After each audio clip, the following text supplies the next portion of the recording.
மேல்நிலை பள்ளி பொய்யாநல்லூர்ல படிக்கிறேன். என்னோட பேர் வந்து விக்னேஷ்.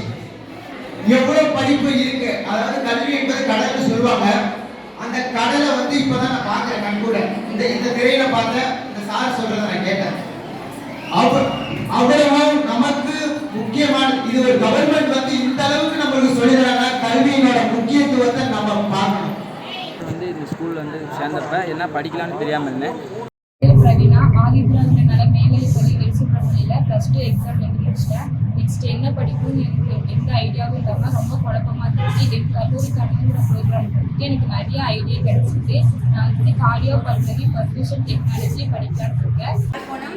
நான் வந்து 11th ஸ்டாண்டர்ட் எழுதி முடிச்சுட்டு இப்போ 12th போகணும். இவங்க வந்து நான் வந்து எம்பிபிஎஸ் டாக்டர் ஆகணும்னு தான் ஆசை. ரொம்ப நிறைய கன்ஃபியூஷன்ஸ் இருந்துச்சு. மெடிக்கல் சைட்லேயே நிறைய ஆப்ஷன்ஸ் இருந்துச்சு.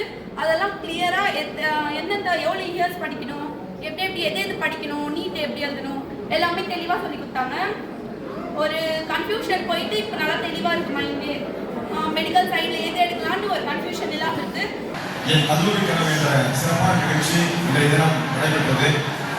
தாக்கோ மேலாளர்கள் மற்றும் ஆயுதங்கள் துறையுடைய அலுவலக மக்கள், ஜெயபிஜ எல்பரசர் உள்ளிட்ட நம்முடைய கருத்தவர்கள் மக்கள்லாம் வந்து இன்னைக்கு காலையிலிருந்து ஒரு நாள் நிகழ்ச்சி நம்முடைய மாணவ செல்வங்களுக்காக இன்னைக்கு அரங்கத்திலிருந்து சுமார் 50க்கும் மேற்பட்ட மாணவ செல்வங்கள் எல்லாரும் இன்னைக்கு காலையிலிருந்து இந்த இடத்துல குழுமி இருக்கோம். பல்வேறு கருத்துக்கள் நமக்கு தெரிஞ்சதெல்லாம் வழக்கமான படிப்புகள்.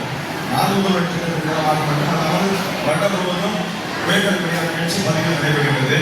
இந்த ஆதி திராவிடர் மற்றும் பழங்குடியினர் நலத்துறையின் கீழாக இப்பொழுது